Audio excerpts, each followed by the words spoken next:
Minggu yang lalu Bu Mesti sudah menjelaskan tentang apa ya? Protista. Kita sudah belajar tentang protista. Ada yang masih ingat apa itu protista? Saya Bu. Silakan Cynthia. Protista adalah sekelompok organisme yang multiseluler atau uniseluler yang tidak dapat masuk ke dalam kingdom animalia, plantae, dan fungi, Bu. Iya, bagus jawabannya. Tapi barangkali ada yang punya jawaban berbeda dengan Cynthia, ada tidak ya? Saya, Bu. Iya, silakan. Kurang tepat, Bu. Jawaban dari Cynthia sebenarnya sudah benar. Tetapi jaringan protista multiseluler jaringannya belum terdiferensiasi dan masih sangat sederhana walaupun sudah multiseluler. Baik anak-anak, jawabannya Margaret tadi melengkapi jawabannya Cynthia. Ya, jadi itulah pengertian dari protista. Pada pertemuan kali ini, Bu Agustin akan menerangkan tentang protozoa. Dalam topik protozoa ini, kita akan belajar tentang rasa syukur, kerjasama ketika anak-anak melakukan eksperimen dan kemampuan anak-anak untuk menjelaskan, ya. Kemudian pada kali tiganya yang ingin dicapai adalah anak-anak mengetahui bagaimana karakteristik dan peranan dari protozoa. Dan kali empatnya itu kemampuan anak-anak untuk melihat mikroorganisme yang ada di air kolam atau air kolam. Baik, untuk masuk ke sini, anak-anak perhatikan dulu video berikut ini. Oke, perhatikan apa yang ada di dalam video ini. Anak-anak bisa lihat ini adalah Didinium, bergerak pakai silia, dan ini Stolinicia, juga sama, masuk kelas Ciliata, yang bergerak pakai ciliata. Ini Vorticella, lihat silianya ada di bagian atas. Yang ini Stentor, dia punya tangkai yang agak panjang. Dan yang terakhir ini adalah Amoeba proteus.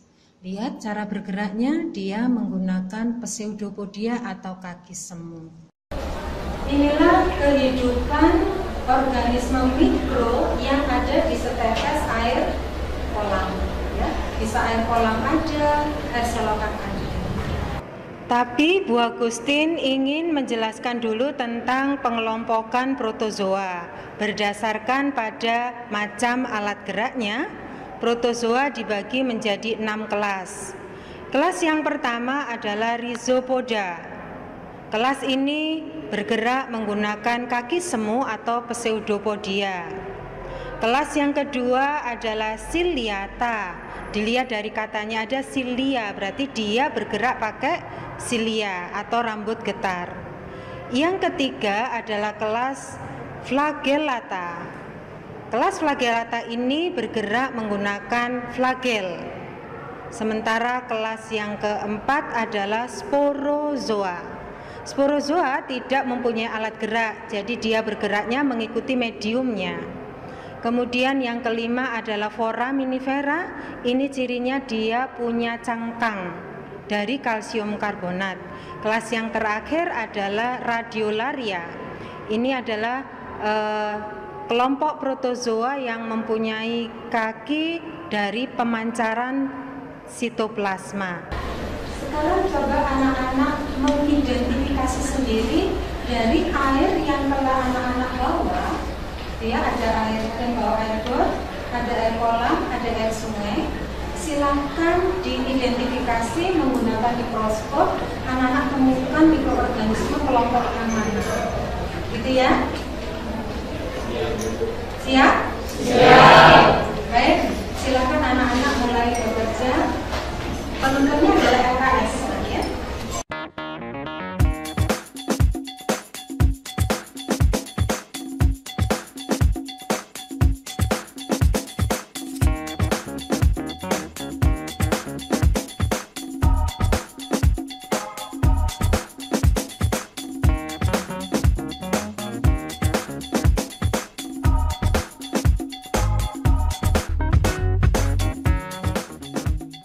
Baik anak-anak, kalian telah melakukan eksperimen mengidentifikasi mikroorganisme yang ada di air yang kalian bawa ya.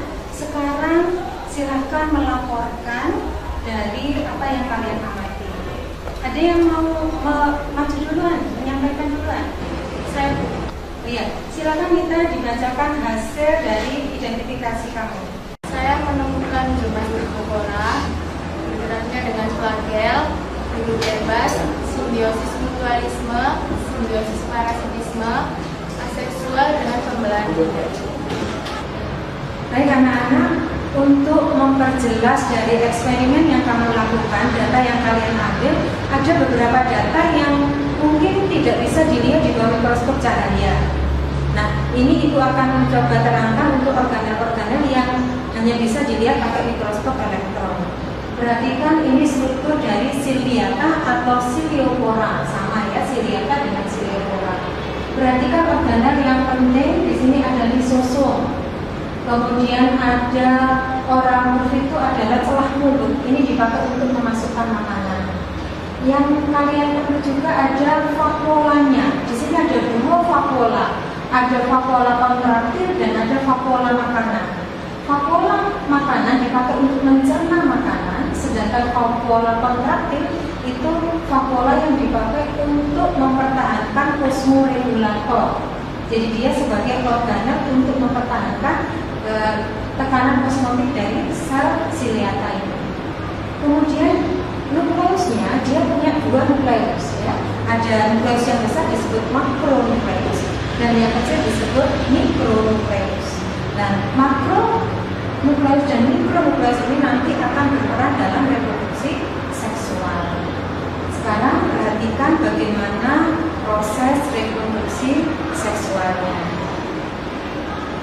Dua individu yang berlainan muatan disebut muatan positif dan negatif saling berdekatan.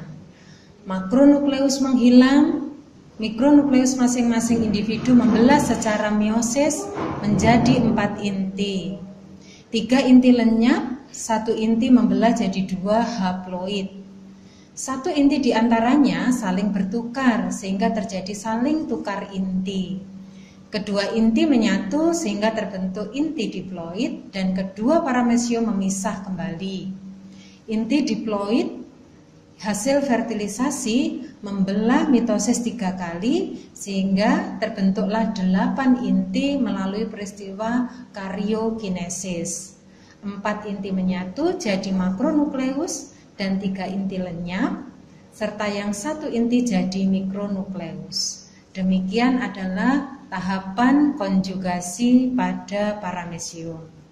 Selanjutnya anak-anak perhatikan video reproduksi aseksual berikut ini.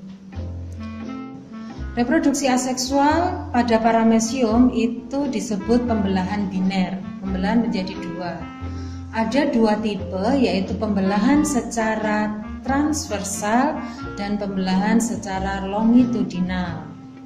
Yang ini adalah secara longitudinal, memanjang sesuai dengan ukuran tubuhnya, hingga terbentuk 2 individu baru.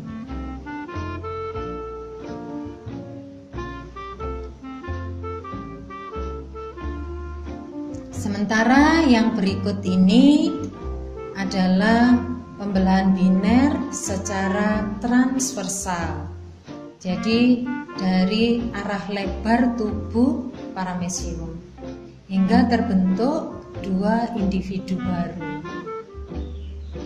Oke anak-anak, kita tadi sudah membahas tentang hasil eksperimen kalian, hasil praktikum kalian.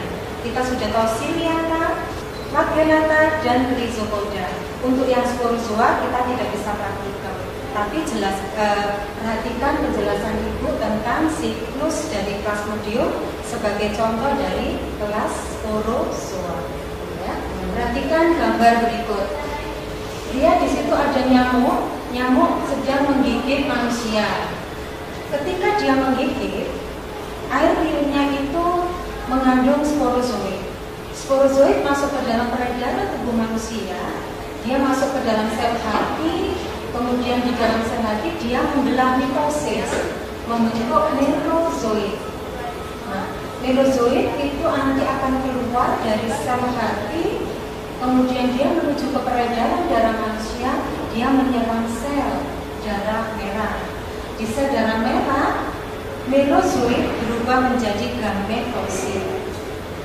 Setelah dia berubah menjadi gametosit, jika ada nyamuk betina yang menggigit manusia, maka di dalam darah yang masuk ke dalam tubuh nyamuk, itu gametosit berubah menjadi ada gametosit betina dan ada gametosit jantan. Di dalam tubuh nyamuk, gametosit ini akan saling bertemu, namanya fertilisasi. Disinilah siklus seksualnya terjadi di dalam tubuh nyamuk betina, membentuk zigot. Kemudian dia mengalami meiosis, menuju ke kelenjar ludah, oosit berubah menjadi sporozoid. Baik anak-anak, untuk memperkuat pemahaman kalian, Ibu akan tampilkan video tentang siklus dari plasmodium. Perhatikan video berikut.